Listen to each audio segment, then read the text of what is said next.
नमस्कार मित्रांनो, स्वाभिमान शोध अस्तित्वाचा या मालिकेच्या आजच्या भागात आज आपण बघणार आहोत. विनायक जागेवरून उठतो आणि म्हणतो की कम ऑन, आता काय लिहिलंय हे, लबाड आणि खोटारडा. एवढ्यातच प्रदीप आणि गीता त्यांची पाटी बदलतात. प्रभाकर सर म्हणतात, रे एकदा ती पाटी नीट वाच तरी. तर विनायक म्हणतो की मला काय बर्थडे सेलिब्रेट नाही करायचा, बस करा आता हे सर्व. तर गीता म्हणते की विनायक दादा, अरे आम्ही गंमत करतोय तुझी.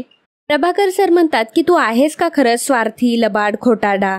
अरे सांग ना, आहेस का तू? विनायक म्हणतो की नाही. मग प्रभाकर सर म्हणतात की कशाला चिडतोय एवढा? तो ती म्हणते की बरोबर आहे, आणि टिपिकल बर्थडे सेलिब्रेशनमध्ये काय मज्जा आहे तशी पण.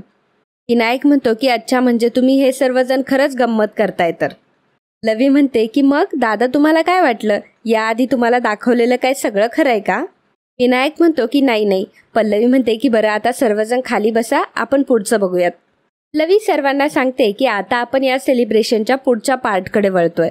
विनायक दादा आपल्या आयुष्यात आले आणि सगळंच कसं बदलून गेलं, आणि आता हेच मी तुम्हाला स्क्रीनवर दाखवणार आहे.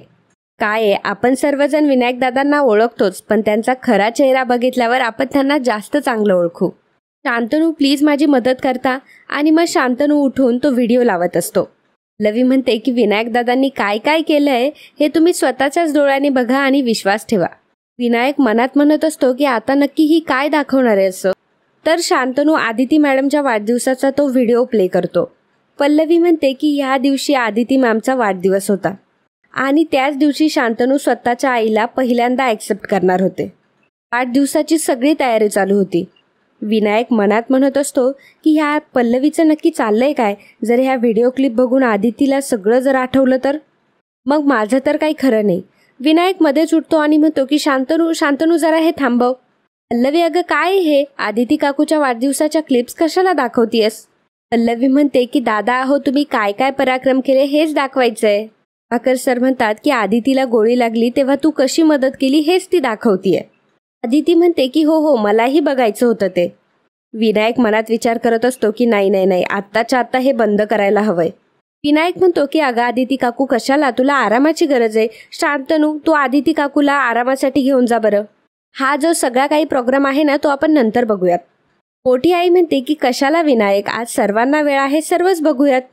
लवी म्हणते की विनायक दादा अहो रिलॅक्स, हे सर्व तुमच्यासाठी तर चाललंय, पुढे तर आणखी मज्जा येणार आहे, बघा तरी. सर्वजण व्हिडिओ क्लिप बघत असतात. पल्लवी म्हणते की आणि याच वेळी मोठी आई उठते आणि म्हणते की शांतनूला गोळी घालायचं ठरवलं. शांतनू विनायकच्या मार्गातला अडथळा ठरला होता.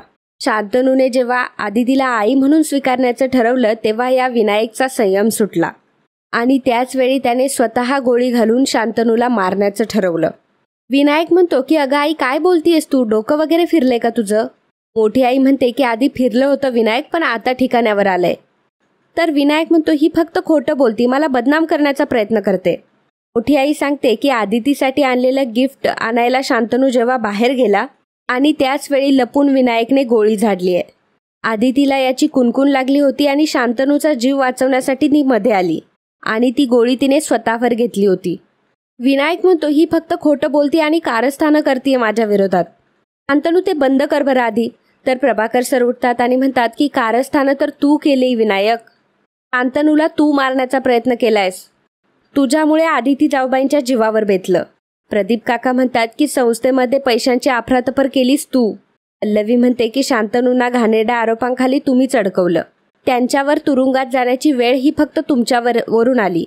प्रभाकर सर म्हणतात की आदितीला इंजेक्शनमधून विष देऊन ठार मारण्याचा प्रयत्न तू केलायस. विनायक म्हणतो की हे सर्व खोटं आहे. एक मिनिट, तुम्ही माझी पुन्हा चेष्टा करताय ना? पल्लवी म्हणते की चेष्टा आम्ही नाही तर तुम्ही करत आलात दादा.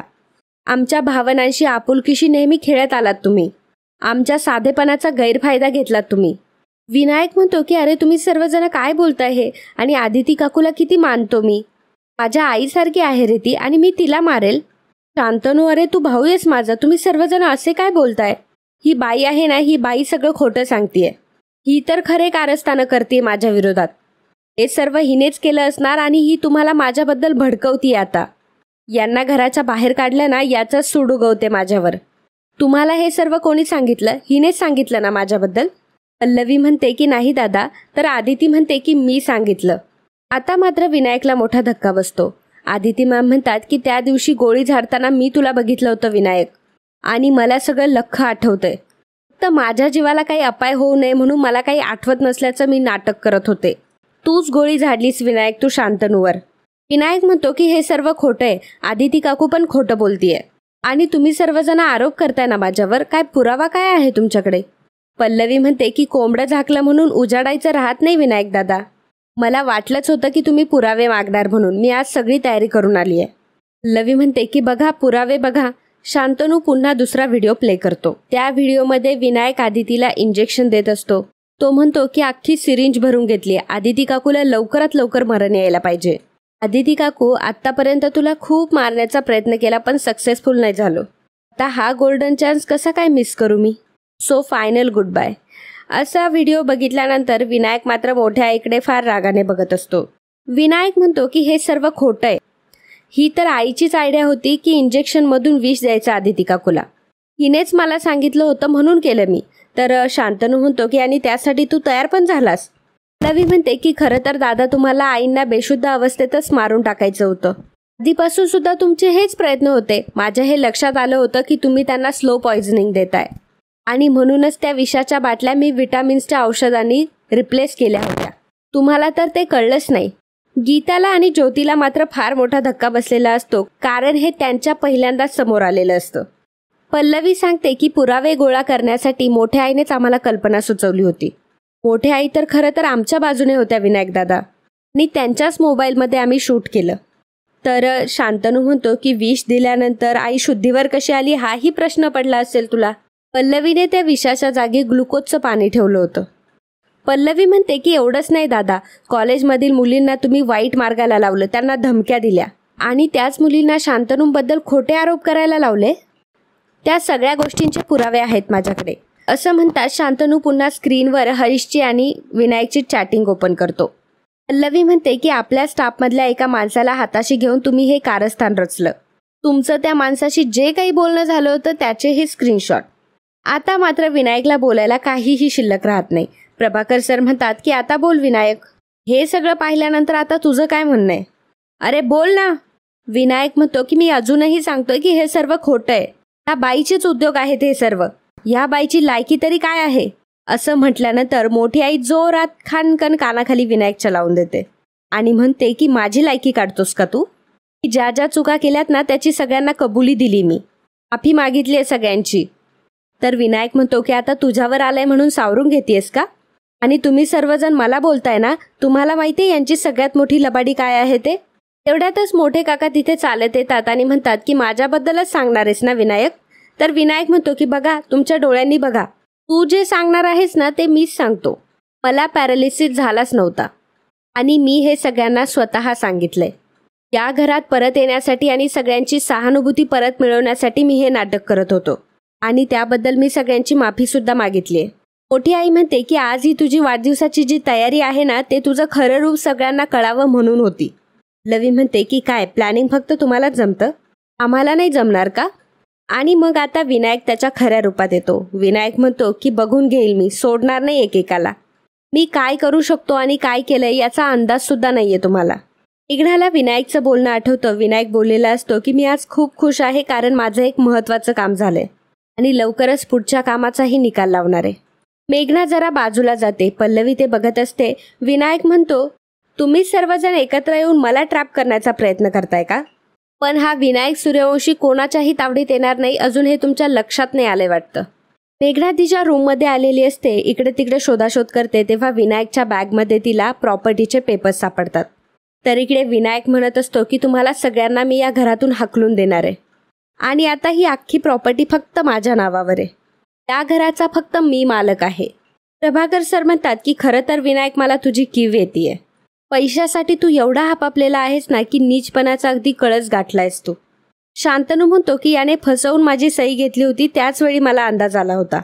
दीप काका म्हणतात की घरातल्यांनी तुझ्यावर प्रेम केलं आणि आता तू आमच्यावरच उलटतोयस. प्रभाकर सर म्हणतात की तू काय म्हणाला होता की संस्थेचं नाव मोठं करतो आणि त्याच संस्थेच्या मुलींचा गैरवापर करतोस. अरे संस्थेच्या नावाला काळीमा फासली आहेस तू. लवी म्हणते की खरं तर माणूस नाही तर हैवान आहात तुम्ही. अहो किती प्रेम केलं आम्ही सर्वांनी तुमच्यावर, पण तुम्ही असं वागलात आमच्याशी. विनायक म्हणतो की खरं तर तुमची लायकीच ती होती. मी इथे आलो तेव्हा किती चटकन विश्वास टाकला माझ्यावर. मला आल्या आल्याच कळलं होतं की थोडा इमोशनल खेळ केला ना तुम्ही लवकर गुंडाळले जाल. आता एक काम करायचं, सगळ्यांना धक्के मारून काढायच्या आत पटापट बाहेर निघायचं. कारण आता ही अख्खी प्रॉपर्टी फक्त माझी आहे आणि या प्रॉपर्टीचा मालक फक्त मी आहे. त्यामुळे चला आता बाहेर निघायचं. एवढ्यातच मेघना येते आणि म्हणते की आहे नाही होती, तुझे प्रॉपर्टीचे पेपर्स आहेत ना. आणि मेघना असं म्हणून प्रॉपर्टीचे सगळे पेपर चक्क तिच्या हाताने फाडून टाकते. विनायकच्या डोळ्यासमोरून त्याची प्रॉपर्टी हातातून गेलेली असते. विनायक म्हणतो की मेघना आता मी तुला सोडणार नाही. विनायक मेघनाच्या जेव्हा जवळ येतो तेव्हा मेघना ते प्रॉपर्टीचे पेपर्स विनायकच्या तोंडावर मारते. त्यातल्या सर्वांना मेघनाबद्दल खूपच प्राऊड फील होत असतं. विनायकला मात्र मेघनाचा राग येतो. विनायक मेघनाच्या कानाखाली मारणार तेवढ्यात शांतनू त्याचा हात पकडतो. शांतनू म्हणतो की बस झाला, आता खूप केलंस. आता पुन्हा जर कोणावर हात उचलण्याचा प्रयत्न केला ना तर तुझा हातच उखडून टाकेल. विनायकची तो कॉलर पकडतो आणि जोरात विनायकला खाली फेकतो. आणि मित्रांनो, आजचा हा भाग इथेच संपतो. पुढील भागात आपल्याला पाहायला मिळणार आहे पल्लवी विनायकला म्हणते की एक नंबरचा स्वार्थी आणि नीच माणूस आहात तुम्ही. विनायक म्हणतो की हो आहेच मी आणि आता तुझी पाळी. असं म्हणताच विनायक पल्लवीवर गन रोखतो. तेव्हा शांतनू पल्लवीच्या समोर येऊन उभा राहतो आणि म्हणतो की काय करतोयस तू. मोठी आई मध्ये येते आणि म्हणते की विनायक अजूनही वेळ गेली नाहीये, सगळ्यांची माफी माग. विनायक म्हणतो की ए म्हातारे तू गप्प बस. विनायक पल्लवीवर गन रोखून असतो तेव्हा सर्वजण विनायकच्या हातातून ती गन घेण्याचा प्रयत्न करत असतात. तेवढ्यात गन खाली पडते. मोठी आई पटकन ती गन उचलते आणि विनायकला गोळ्या घालते. आता हे बघून मात्र सर्वांना मोठा धक्का बसतो. तर मित्रांनो, उद्याचा भाग पाहणं हा खूपच इंटरेस्टिंग असणार आहे. त्यामुळे न चुकता स्वाभिमानचे अपडेट बघण्यासाठी लगेच आपल्या चॅनलला सबस्क्राईब करा. आणि आजचा हा व्हिडिओ तुम्हाला आवडला असेल तर व्हिडिओला लाईक आणि कमेंट करायला अजिबात विसरू नका. धन्यवाद. तर मित्रांनो, कालच्या भागात कमेंट करणारे आपले दर्शक होते गीता सुतार, संध्या बोराडे, दीप्ती तलवार, सरला शेळके, मनीषा पवार, श्रद्धा उतेकर, शोभना खेनकर, मुद माकडे, स्वामिनी काते, रेश्मा भगत, भाग्यश्री चहारे, निधी एच, ज्योती पाटील, अमृता भगवान, गीता हजारे, आर.जे. वॉरियर, विश्वा, शिल्पा तांबडे, मधुकर मोत्राचे, मेघना ढोकते, ऋतुजा पाटील, मुकुंद कुलकर्णी, विद्या बागल, पूजा मालपानी, पौर्णिमा पटेल, कांता माने, अजय वागचौरे, पल्लवी खरात, शालिनी सालवणकर, दीप्ती तलवार, गीता चव्हाण, वंदना जगताप, शांता गव्हाणे, मुकुंद कुलकर्णी, कविता गिरमाळे, सानिका मध्ये, आयुषी, नयन एल्गार, सुमन खांडेकर, अर्जुना खाडे, अजय वागचौरे, सुमन खांडालकर, श्यामा, उज्ज्वला माने, सुनील सावंत, सोनिया डांगे, संजय कालोबे, श्रेया, अजय वागचौरे, अपर्णा मायेकर, मुकुंद कुलकर्णी, मनीषा भेंडे, रीमा तिवारी, धनश्री देशमाने, मृंदा, स्मिता, आराध्या गजबे, रोशन हजारे, गीता चंदेर, भाग्यश्री चहारे, स्वामिनी काते, वैष्णवी पाटील, अरुणा सोपानकर, अलका राजमाने, अर्चना निंबाळकर, पियुष भोईर, सुमन मोरे, ज्योती जावीर, ज्ञानेश्वर चव्हाण, मयंती सारोडे, विजय काळे, चंद्रशेखर भातवडेकर, आनंद केसवानी, वैभव कुष्ते, तेश डी काळे, बीना, या सर्वांनी व्हिडिओला कमेंट करून खूप छान प्रतिसाद दिल्याबद्दल खूप खूप धन्यवाद.